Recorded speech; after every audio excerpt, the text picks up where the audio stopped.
Tracy Myers, Tracy? NHL.com. We just talked to Jamie, and he said he has yet to talk to the Department of Player Safety, but how much are you preparing 2 scenarios for Game 4, one with and one without Jamie? Yeah, I mean, that's exactly what we're doing. So,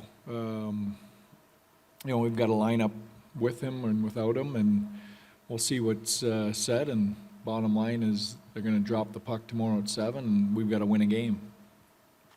Left side up front. Hey, Saad. Hey Pete, Sajis of The Athletic. Also along those lines, with Dadonov, is there any update, and are you also planning on maybe not having him tomorrow? Yeah, he's doubtful for tomorrow.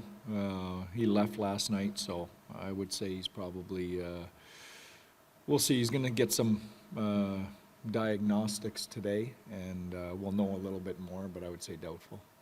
Up front. Jonah Javad, WFAA. Hey, Jonah. Hey, Pete. With Jamie addressing the team, did he do any of that today, last night? Has he spoken to the guys as a group? Yeah.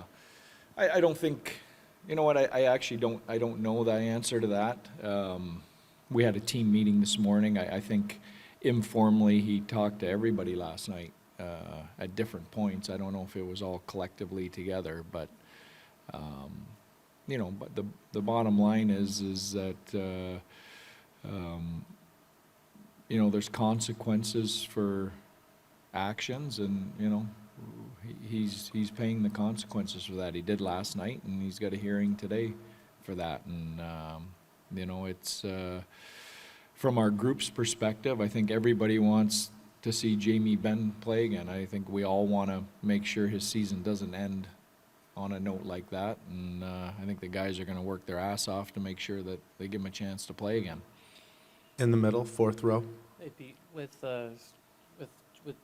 Dadonov being doubtful and waiting on Jamie, those are 2 of your bigger offensive driving players. And I know it's playoffs and you're down through. Is this a point where you ever look at some of the options if you have some more offensive-minded guys that were down in Texas? And we've seen teams, when Seattle, we saw Cartier called up and plays against you guys. Like, Yeah. do you ever consider something like that now where maybe you try to find an offensive guy who maybe hasn't played in this series or even these playoffs and comes in and can be part of the solution?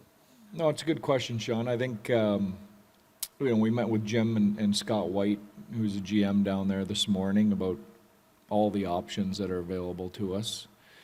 And we'll see. We'll see who's available, who isn't, how many holes we have to fill. And then the question becomes, are you better putting in a young guy for his potentially first NHL game in a situation like this, or are you going to go with someone who's been on the road with us the entire time? I think the easy answer is whoever gives you the best chance to win. I mean, that's the bottom line. So, but we'll weigh all those things. Right side, second row. Hey, Pete. Mike Hey, Heike, Mike. DallasStars.com. There's been a lot of inconsistency for you guys during the playoffs. Do you see anything? I mean, it's just we've seen 7-2 for or 7-2 against, and it just seems like it's gone from game to game. And I don't know if that's a concern, or do you see any reason for it? I think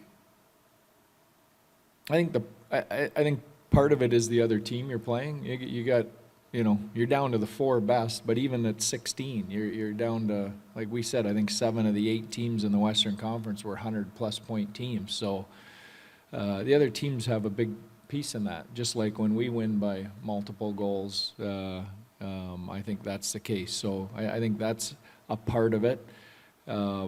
There's no doubt we can get a little more consistency, and I thought we had this series. I mean, let's look at the first 3 games. The first game, we don't start on time, didn't play great, found a way to push it to overtime, lost. Game 2, I thought we played a really good road game. Could have won, lost in overtime. And then game 3, you make a mistake, and and all of a sudden you're in a gigantic hole. It happens that quickly, and really. Not a lot of poor efforts there. I would say a couple poor decisions in game 3 and a slow start in game 1 that we found a way to claw back into. But other than that, we've done some good stuff too. Left side in the back. Hi, Pete. Patrick from Hi, RDS. Regarding Jamie Benn, I don't want to ask too much questions on it, obviously, but is it something that you need to address with him, or do you feel that it's already been taken care of internally with the players and with him feeling bad about it? And also just maybe an update on Yevgeny Dadonov, if you have one. Yeah. I think I told Sada I would call Dadonov doubtful. He's getting some tests today, so we'll know more later. On Jamie Benn, no. I mean, I have had conversations with him, but I don't need to. If you're asking me, did I reprimand him or no. I mean, nobody needs that. I think I used the word piling on last night. He knows the consequences of his actions, and no one feels worse about it than he does. I think he was up here and addressed that, and this guy does it right every day when he comes here from a leadership point of view. So people make mistakes. That's I know you guys find that hard to believe, but they do. People make mistakes. We have time for 2 more questions, Yeah. right side. Pete, Jeff Kolb with Fox 4 in Dallas. Just one more on Jamie. If he is not able to play tomorrow, can you talk about the void in terms of production and leadership? And then also, in this sport, we've seen teams come back from down 3-0, 4 different times. Are there things you can pull from that and study from those situations? Well, big hole, but you got to find a way. It's that time of the year. It's got to be a next man up. We're at home. I think guys are excited to play. We've got big motivation. One, not getting swept. 2, trying to give Jamie Benn a chance to get back in the lineup again. So that motivation's there. And how do you come back from 3-0? I love the quote he gave last night about eating the elephant. We'll have to give everyone a fork and knife and take a bite and get started.